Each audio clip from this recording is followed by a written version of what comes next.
If any of the people who are standing could come and take them, that would be great, because we're hitting the capacity of this room, and I want as many people to be able to see these great talks as possible. Otherwise, move forward, please, because they won't let people in if there's no space there. Just move forward. Yes. Up next, we have Kiho to talk about geometry of categorical and hierarchical concepts. And yeah, if you have a poster that you're going to be presenting in the morning and you haven't put it up yet, feel free to come and stick it up along the side. We've got a bunch of command strips up the front.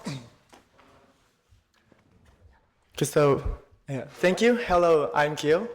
Today I'm going to talk about the geometry of categorical and hierarchical concepts in large language models. This is joint work with Yeojun, Ibo, and Victor. Understanding how semantic meaning is encoded in the representation spaces of LLMs is a fundamental problem in interpretability.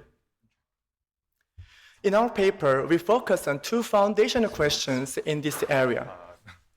First, how are categorical concepts such as mammal, bird, fish, and reptile represented?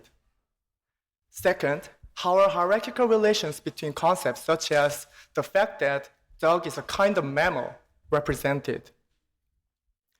The challenge here is that a linear direction can only encode a binary concept, so we aim to extend the linear representation hypothesis to more complex concepts and understand their geometric structure. To answer these questions, we focus on the softmax structure in the last transformer layer for next word prediction. The probability distribution over the next words is given by this softmax distribution of the embedding vector lambda x for the input context x and the unembedding vector gamma y for each token y in the vocabulary. We want to understand the geometry of the embedding and unembedding spaces. We focus on the concepts that affect only the next word.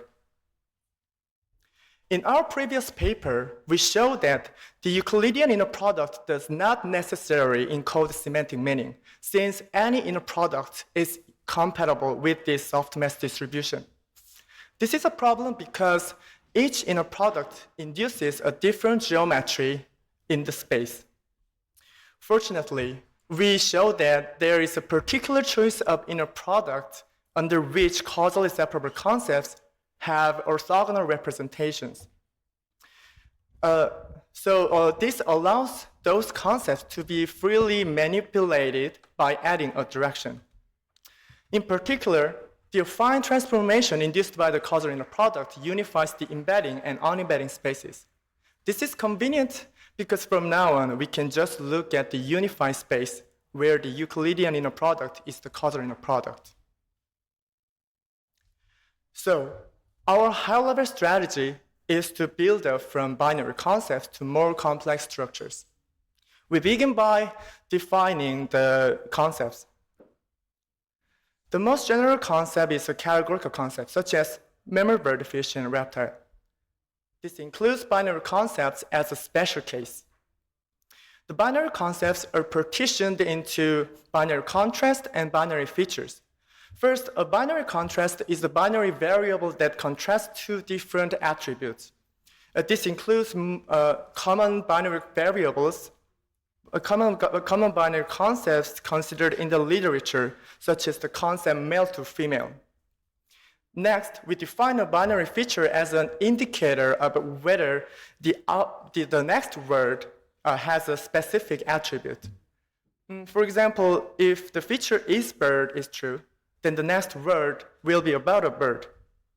So we will use binary features to build up to binary contrast and categorical concepts. Next, we define the hierarchical structure.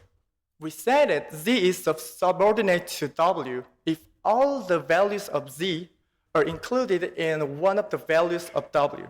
For example, the binary contrast dog to cat is subordinate to the binary feature for mammal. Also, the binary contrast parrot to eagle is subordinate to the categorical concept with mammal, bird, and fish. Now, we return to the question of how binary concepts are represented. Ideally, if a linear representation exists, then moving the representation in this direction should modify the probability of the target concept in isolation. If adding the direction also modified the off-target concept, then it wouldn't be natural to identify it with the target concept. So here, the off-target concepts are those that can be freely manipulated. That is, those subordinate to or causally separable with the target concept. For example, adding the linear representation for the binary contrast plant to animal should change only that concept without affecting other concepts like memory to bird or English to French. So, yeah, and formally we can express this under these conditions. Next, we turn to how complex concepts are represented. So, to build up to complex concepts, we need to understand how to compose representations of binary concepts. However, at this stage, the linear representations are just directions without a natural notion of magnitude. So we cannot use vector operation to compose representations. To address this, the next theorem shows how to assign the magnitude to the linear representation. Let me explain the theorem with a specific example. So suppose there exists a linear representation for the binary feature for animal. And we project the unembedding vectors of flower, car, tiger, and dog onto the direction. If the projections are arranged like this, adding this linear representation to the context embedding changes not only the binary feature for animal, but also the logic between flower and car, or between tiger and dog. But we want the subordinate concept to remain unchanged. So therefore, ideally, the projections should be arranged like this. So the tokens relate to animal should share the same projection, and similarly for the other tokens. Then, these 2 points determine the magnitude to the linear representation. And now we have a vector representation of the binary feature for the attribute W. With this, the first main result is that if the vector representations exist, semantic hierarchy is encoded as orthogonality.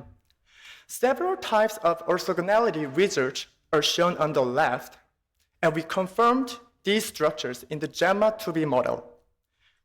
For example, the right 2D projection plot shows that statement D holds in the Gemma model, as animal minus plant is orthogonal to bird minus memory.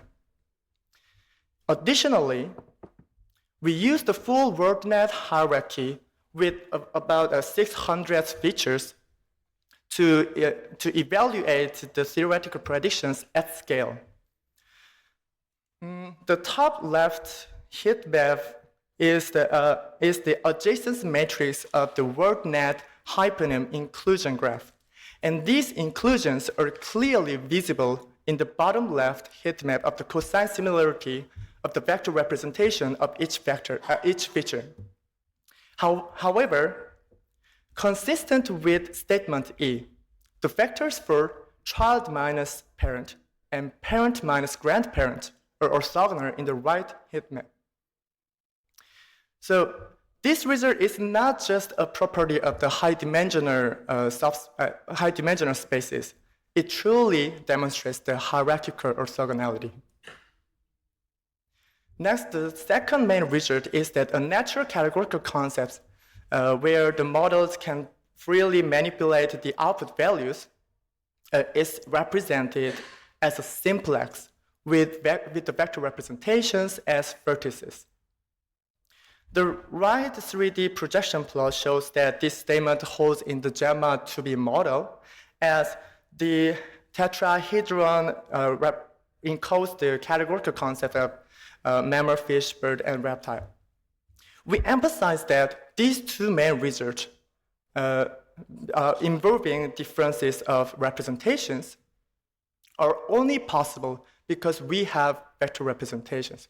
Mere direction would not suffice. So together, these two main results provides a simple structure like this.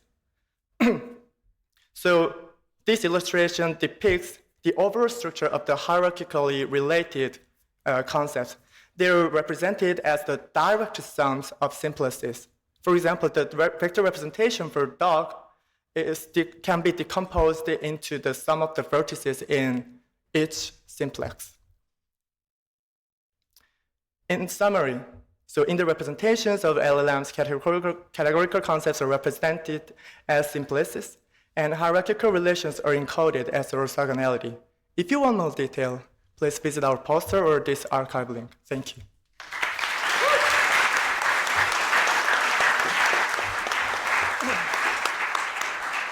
Thanks so much, Kiho, for a fantastic talk. I love the attention to figures. Next up, we have Xinting talking about inversion view, which I think was one of the most creative papers I think I saw submitted to this workshop. So I'm very excited for the talk. A game for anyone who wants to play along at home is we're going to be announcing the top 3 top paper prizes. Maximum suspense, and then we're going to move on to our hyperspeedy spotlights.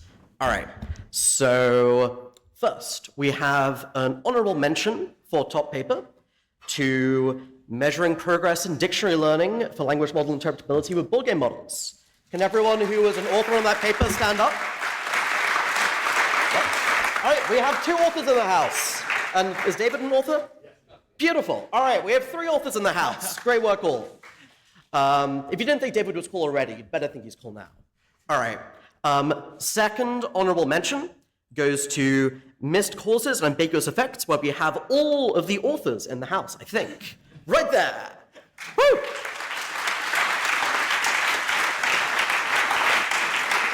Yep, I think it's really great to just bring more rigor to a lot of the implicit assumptions we make with the techniques in this field, so fabulous work. All right, now for our first actual prize. The third place with a $250 cash award goes to hypothesis testing the circuit hypothesis. Can all the authors stand up? Woo! Great work, all. Second prize for $500 goes to inversion view. Can people stand up? Woo! At the back. And by process of elimination, our $1,000 first prize goes to the geometry of categorical and hierarchical features. Can I get a round of applause? Woo!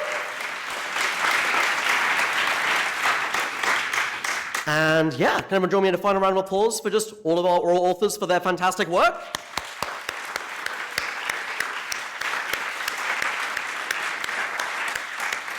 Great. Also, okay, people along the sides, please raise